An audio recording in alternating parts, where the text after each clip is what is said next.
رومی کو پیر رومی بنا کے پیر رومی کی رہنمائی میں پورے آسمان کا سفر کرتے ہیں، اور اس میں جو ہے نا فلک قمر ہے جہاں وشوامتر ہے، گوتم ہے، زرتشت ہے، مسیح ہے، اور حضور اکرم صلی اللہ علیہ وسلم سے بھی وہ وہاں پر ملاقات دکھاتے ہیں۔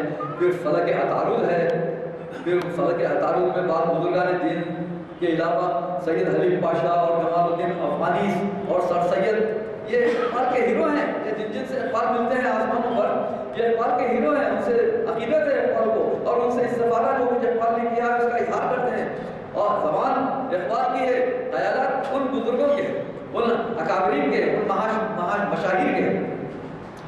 تو فلک عطارد پر سید حلیم پاشا، جمال الدین افغانی، سر سید وغیرہ سے استفادہ کیا۔ پھر فلک زہرہ پر رومی دیولمالائی عناصر کا ذکر ہے۔ روم کی جو دیولمالائی عناصر ہے وہ یونانی فلسفہ وغیرہ جو ہے، اور پھر مہدی سوڈانی سے ملاقات ہوتی ہے ان کی، اور فلک زہرہ پر۔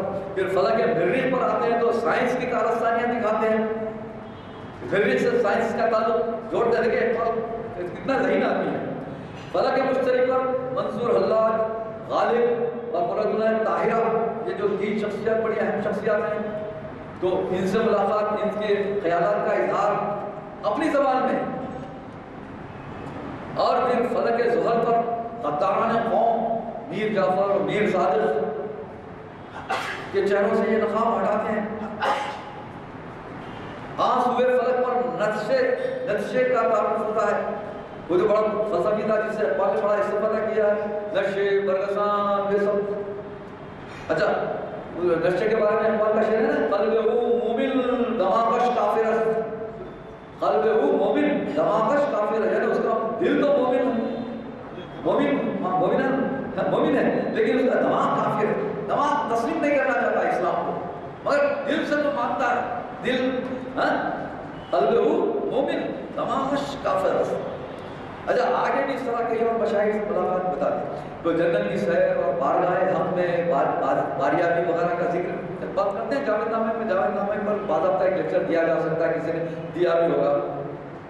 اچھا، جاوید نامہ کا زندہ کردار ہے، زندہ روح جو اقبال خود ہے، زندہ روح، وہ زندہ روح ہے جو مولانا رومی کے ساتھ ساتھ پورے آسمانوں کی سیر کرتا ہے۔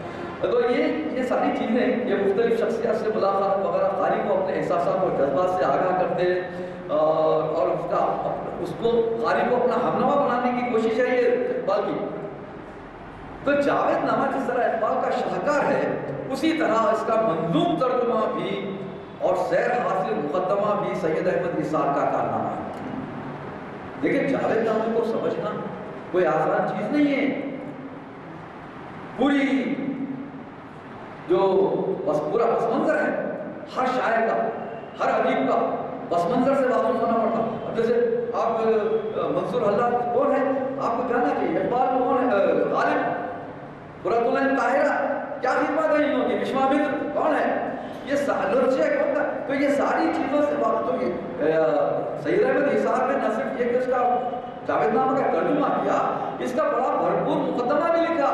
کمال یہ ہے، میں عرض کرنا یہ چاہ رہا ہوں کہ ترجمہ کو کرنا کوئی بہت بڑا کارنامہ نہیں ہے، لیکن ترجمے کا پورا حق ادا کرنا اور پھر اس کا مقدمہ لکھ کے اس کی پوری صراحتیں کرنا، اس کی تشریح کرنا، وہ بہت بڑی بات ہے۔ اس سے معلوم ہوتا ہے کہ شاعر جو مترجم ہے وہ پورے پس منظر سے آگاہ ہے، اقبال سے آگاہ ہے، اقبال کی فکر سے قریب ہے، اقبال کیا چاہتے ہیں وہ بیان کرنا چاہتا ہے، یہ ہے کمال۔ اقبال کا منشا بیان کرنا وہ کمال ہے۔ سیدھا لفظی ترجمہ کرنا کوئی بڑی بات نہیں ہے، کوئی مشکل بات نہیں ہوتی، لیکن اس کا منشا سمجھتے ہوئے، اس کا پس منظر بیان کرتے ہوئے اس کا ترجمہ اگر آپ کرتے ہیں تو وہ حق ادا کرنا ہے۔ یہ سید احمد نثار صاحب کا کارنامہ ہے۔ آخری کتاب علامہ اقبال کی آخری کتاب ارمغان حجاز، جیسا کہ میں نے بتایا اس کا کچھ حصہ اردو میں ہے، کچھ حصہ فارسی میں۔ تو ارمغان حجاز اقبال کا یہ ایسا مجموعہ ہے جو اقبال کی وفات کے بعد شائع ہوا۔ 1938 میں اپریل میں انتقال ہو گیا اور یہ اقبال کے انتقال کے بعد یہ شائع ہوا ہے۔ تو ارمغان حجاز نے 391 رباعیات ہیں اور دیگر موضوعات پر نظمیں بھی ہیں. بڑا اس میں بڑی فکر ہے، بڑا فلسفہ ہے. ظاہر آخری کتاب ہے تو اقبال کی فکر کی پورا اقبال کی فکر کا پورا نچوڑ ارمغان حجاز میں آ گیا. اور خاص طور پر ان کی جو رباعیات ہیں جن کو رباعیات کا نام دیا گیا، لیکن میں جیسا عرض کر چکا ہوں کہ وہ رباعیات نہیں ہیں، قطعات ہیں. رباعیات کی ایک خصوص بحر ہوگی، وہ اقبال نے اس کو استعمال نہیں کیا. بابا طاہر نوریاں حمدانی ایک جو شاعر تھا جس نے فارسی میں جس کی شاعری ہے، تو اس نے جو بحر استعمال کی قطعات کے لیے، اس نے بھی اپنے قطعات کو رباعیات کا نام دیا تھا. تو اقبال نے بھی وہی رباعیات کا نام دے دیا، لیکن وہ قطعات ہے. تو 391 رباعیات، 391 ارمغان حجاز کے اور 163 اس کے لال پور کے. اس طرح جملہ 500-550 کے قریب رباعیات اقبال کی ہیں. اچھا، یہ میں عرض کرنا چاہوں کہ اس کا ترجمہ میں نے اقبال کا جو ارمغان حجاز کا ترجمہ بڑا آسان رواں ترجمہ کیا سید احمد ایسار صاحب نے. علامہ اقبال کی تمام فارسی شاعری کا منظوم ترجمہ کرنے کا اعزاز، جیسا کہ میں نے عرض کیا ہے، ہند و پاک نے سوائے سید احمد ایسار کے کسی اور کو حاصل نہیں. بھائی کسی نے کیا، رفیق احمد صاحب نے بیان مشرق کا کیا، جاوید نامی کا کیا، ہمارے حیدرآباد کے ہمارے کرم فرما ہے مصطفیٰ جا صاحب، انہوں نے بیان مشرق کا کیا، جاوید نامی کا کیا، ارمغان حجاز کا بھی کیا، مگر دیگر ضبور اجل کا نہیں کیا. اور جو پاس روایت کا کیا مصطفیٰ صاحب نے، مگر اور بھی مجموعے ہیں اقبال کے جس وقت مصطفیٰ صاحب نے نہیں کیا. اور بھی کئی لوگوں نے ایسی جدا کچھ کیا ہے، اس لیے کیا. جیسے ہم نے بھی جو ہے نا صرف لال پور کا ترجمہ کیا، قندار، اور بھی ہماری مثال کے بہت زیادہ تھا، وہ بھی کروا دیا، اللہ تعالیٰ نے کروا دیا، کر دیا. تو سید احمد ایسار دیکھیے، ترجمہ کرنا ایک ثانوی حیثیت ہے نا. مترجم کی ایک ثانوی حیثیت ہوتی ہے، تخلیقی حیثیت نہیں ہوتی نا. تخلیق کار اولیت تخلیق کار کو ہوتی ہے، مگر ترجمہ کرنے والے کی حیثیت تو ثانوی حیثیت ہے. تو سید احمد ایسار نے اس ثانوی حیثیت کو اولیت دی، اولیت بخشی. پوری کتابوں کا ترجمہ کر کے فنافل اقبال، میں کہتا ہوں وہ فنافل اقبال ہے، پورا ترجمہ کیا. اور ایک اس ثانوی حیثیت کو بڑے خوشی سے اختیار بھی کر لیا، بڑی خوشی سے اختیار کر لیا. اور مگر اور ایک بات میں عرض کرنا چاہتا ہوں، سید احمد ایسار کی وہ قدر منزلت نہیں ہوئی جیسے کہ ہونی چاہیے. کیا کتنے لوگ ہیں جو سید احمد ایسار کے گاتے ہیں؟ حیرت کی بات ہے بھائی، اتنا کارنامہ، پوری کتابوں کا ترجمہ کیا اور چھپایا، تقسیم کیا، اور ہم لوگ واقف نہیں. ہمارے جنوبی ہند کی اتنی بڑی شخصیت ہم واقف نہیں. کتنے افسوس کی بات ہے. بلکہ میں تو چاہتا ہوں، میرا ان سے معاملہ بھی ہے، میں نے ان کی ایک کتاب کے رسم اجرا کے موقع میں نے وہاں کہا بھی کہ بھئی آپ سید احمد ایسار کا تو جشن منائیے. بھئی کتاب کے رسم اجرا کے موقع پہ جا کے بول کے آپ اتفاق سے دوسرے تیسرے سال ان کا جشن منایا گیا، پھر مجھے بلایا گیا. تو میں نے کہا یہ میرا معروضہ تھا کہ آپ ان کا جشن منائیں. بلکہ میں تو چاہتا ہوں کہ سید احمد ایسار کے نام سے ایک شعر قائم کی جائے، جیسا اقبال شعر ہوتی ہے. اتنا بڑا کارنامہ ہمارے جنوبی ہند کے ایک شخص نے انجام دیا. بلکہ اگر اقبال شعر کہیں کسی یونیورسٹی میں قائم ہوتی ہے تو اس میں ہمارے سید احمد ایسار کو وہاں اپائنٹ کیا جائے. آج اتنی بڑی شخصیت ہے. اور بلکہ ان کے جو تراجم ہیں ان کو نصاب میں شامل کیا جائے. بھائی دیکھیے، پڑھایا نہیں جا رہا، اقبال کو پڑھایا جا رہا نا، فارسی شاعری پڑھائی جا رہی ہے اقبال کی. تو سید احمد ایسار نے اتنا رواں ترجمہ کیا، اتنا اچھا ترجمہ کیا کہ ہمارے آج کی نسل کو جو فارسی سے نابلد ہے اس کو پڑھنے کے لیے اتنا بڑا مواد حاصل ہو جاتا نا سید احمد ایسار کا. اصل میں کیا ہے، وما قدر اللہ حق قدرہ، اللہ میاں کی بھی قدر ویسی نہیں ہوتی جیسا کہ ہونی چاہیے. وہ قرآن ہے، وما قدر اللہ حق قدرہ، اللہ کی قدر ویسی نہیں ہوتی جیسے کہ ہونی چاہیے. تو ہمارا بھی ایک شعر سن لیجیے، اس پر میں اپنی بات ختم کرتا ہوں. بساط خیر ہی کیا ہے کہ یار لوگوں نے، بساط خیر ہی کیا ہے کہ یار لوگوں نے خدا کی قدر جو کرنی تھی کر نہیں پائی، خدا کی قدر جو کرنی تھی کر نہیں پائی. تو اسی طرح سید احمد ایسار بھی ناقدری کے شکار ہے. لیکن میں آج یہ جو موضوع میں نے انتخاب کیا ہے تاکہ اپنے احباب کو معلوم ہو کہ جنوبی ہند کی ایک ایسی نابغہ روزگار شخصیت ہمارے پاس موجود ہیں. ابھی الحمدللہ حیات ہے وہ، اور تقریباً 94-95 برس کے ہیں. الحمدللہ خدمات انجام دے رہے ہیں. اللہ ان کو صحت و عافیت سے نوازے. بینگلور میں رہتے ہیں، بہت بڑے جنگلات کے آفیسر. السلام علیکم. حضرات، آپ نے جو بات کہی اتنی عظیم شخصیت کی خبرداری واقعتاً اقبال کے کلام سے بہت زیادہ دلچسپی رکھنے والے اور واقعیت رکھنے والے بھی جو ہے شاید اس عظیم اسکالر سے نہیں ہے جس کا کہ عنوان بنایا گیا ہے. آپ نے صحیح کہا کہ کتنے لوگ ہیں یہاں پر جو انسان کو جانتے ہیں. ہم نے تو نہیں سنا نا برابر ممکن وہ پڑھنے میں آیا ہو، لیکن ایسا بڑا کارنامہ ان کا جو بیان کیا گیا ہے اس سے اندازہ ہوتا ہے. مجھے تو ایسا محسوس ہوا کہ ڈاکٹر صاحب تو ہے ہی پہلے سے ڈاکٹر روف ہے، مگر یہ اگر ایک تھیسس اس کا بھیجا جائے تو اور ایک ڈاکٹری کا اعزاز حاصل ہو جائے گا، کیونکہ وہ ایسی بڑی شخصیت کا نام لے رہے ہیں. پھر انہوں نے یہ بھی بتایا کہ جنگلات کے محکمے میں رہ کر اس قسم کا اچھا یہ بھی پتہ نہیں ہے ان کو کہ وہ ایسے باحیات ہیں. اگر آپ کوشش کریں تو بلائیں گے سبھی کیوں ایسی شخصیتوں سے ہم استفادہ نہیں کریں تو پھر خبرداری ہوگی. آپ اس کے فکر نہ کریں کہ قیامت جامت اور یہ تمام یا اللہ کے بندے ایسے بھی ہیں جو اس کے لیے برابر اہتمام کر سکتے ہیں. وہ کسی موقع پر بتائیں مثلاً مثال کے طور پہ ہماری یہ جو اقبال شناسی کی نشست ہے 946 950 میں نشست ہو رہی ہے. آپ اس کی فکر نہ کریں. مجھے معلوم نہیں کہ ان کی صحت اجازت دیتی یا کیسی عمر کی ہیں کیا ہے. بھائی آپ نے جو باتیں بتائیں حیرت باتیں ہیں. مجھے وہ یاد آیا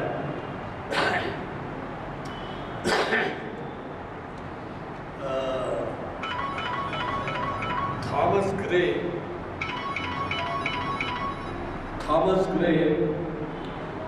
ایک پوئٹ ہے جس نے شاید ایلیجیا چرچیارڈ لکھی تھی. تو وہ دنیا میں اس قدر مشہور ہوئی اور دنیا میں اس قدر اس کی قدر ہوئی کہ حیدرآباد سے ایک صاحب طبا طبائی جو کہلائے تو طبا طبائی نے گورے غریبہ کے نام سے اس کا ترجمہ کیا. آپ اگر نہیں پڑھے ہیں تو گورے غریبہ پڑھیں اور اس کے بعد آپ کو اندازہ ہوگا کہ گورے غریبہ کی کیا اہمیت ہے. تو اس دور میں جب لوگ انگریزی سے بھی اتنے واقف جو تھے اور جنہوں نے گورے غریبہ کا مطالعہ کیا انہوں نے کہا کہ اصل جو سرجیات ہے اس سے بڑھ کے گورے غریبہ میں جو ہے دلچسپی اور بیان کر سکتے ہیں. تو آپ جو بتا رہے ہیں ایسی باتیں بتائیں آپ نے کہ جو ترجمے ان کے ہیں جو تفاصیر بولیے یا ان کے خیالات ہیں اقبال کے کلام کے بارے میں مجھے ایسے محسوس ہوا کہ یہ ناقدری ہوگی اگر اتنے بڑے سوال کو نہ سنیں اور نہ پڑھیں. آپ کو خود اندازہ ہوا ہوگا کیا بیان ہوگا ہوگا کیا باتیں آپ نے بتائی کہ طبیعت یعنی اور بھی یہ سمجھ میں نہیں آیا کہ ایسی شخصیت بھی آج کے دور میں زندہ ہے اور اتنا بڑا کارنامہ ہے اور اس کی خبر ہے اور اس کی خبر سرکاری طور پر بھی کی جاتی تو ہم سمجھتا کیونکہ اقبال تو وہ شاعر ہے جس نے سارے جہاں سے اچھا ہندوستان والا کا عنوان سے ہو گیا ہے. تو پھر جو ہے شاعر کے اور کیا کہیں ہم کو یاد ہے کہ وہ جو راکیش شرما ہندوستان کا پہلا خلائی مسافر خلا میں پہنچا تو وزیر اعظم اس وقت اندرا گاندھی تھی تو ان کو بتایا گیا کہ خلا میں کس طریقے سے وہ حرکت میں ہیں. تو انہوں نے سوال کیا کہ ہندوستان کیسا دکھ رہا ہے. اور خلائی سفر کروانے ایک چھوٹا سا گولے کے برآمد نظر آتا کو یعنی ذخورے عرض تو اس کے اطراف گھوم رہا ہے وہ تو اس سے پوچھا ہندوستان کیسا نظر آ رہا ہے. تو اس نے جواب میں یہ بھی کہا کیسا دکھ رہا ہے بلکہ اقبال کا ایک حصہ سارے جہاں سے اچھا ہندوستان. تو یہ خبر ہے ایسے لوگوں کی میرے خیال میں آپ جو ہے وہی ہمارے لیے خدمت کریں گے، سبق پیدا کریں تو وہ بھی آپ دیکھیے بنگلور پیدا کرو، بنگلور بنگلور بھی ہے، دعوت نامہ بھیجا دیجیے، تو آپ یہ اندازہ لگائیے کہ شہر حیدرآباد میں اقبال کے اتنے پرستار اور اقبال کے اتنے بڑے بڑے ادارے اور اقبال کے اوپر کار کرنے کو یہ سب، لیکن ایک ایسا معلوم ہو رہا ہے کہ ہیرا ہے کہ جو کہیں چھپا بیٹھا ہے، اس کو اب تک اس سے واقف ہے نا، اس کے بارے میں کچھ کیا مطلب آپ کو مشکور ہے کہ آپ نے ایسے شخص کے بارے میں بات بنایا، اور آپ پوری کوشش کرنے کو بتائیے کہ جو کچھ مہمان نوازی ان سے ہو سکے میں دعا کی بات ہے۔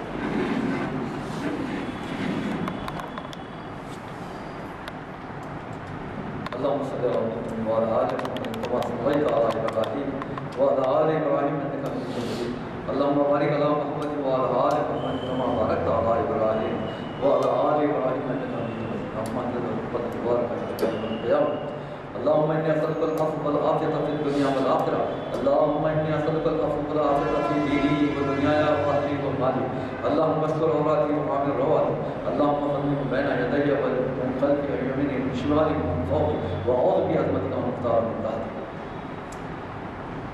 يا مقلب القلوب ثبت قلبي على دينك واتباعك ربنا آتنا في الدنيا حسنة وفي الآخرة حسنة وقنا عذاب النار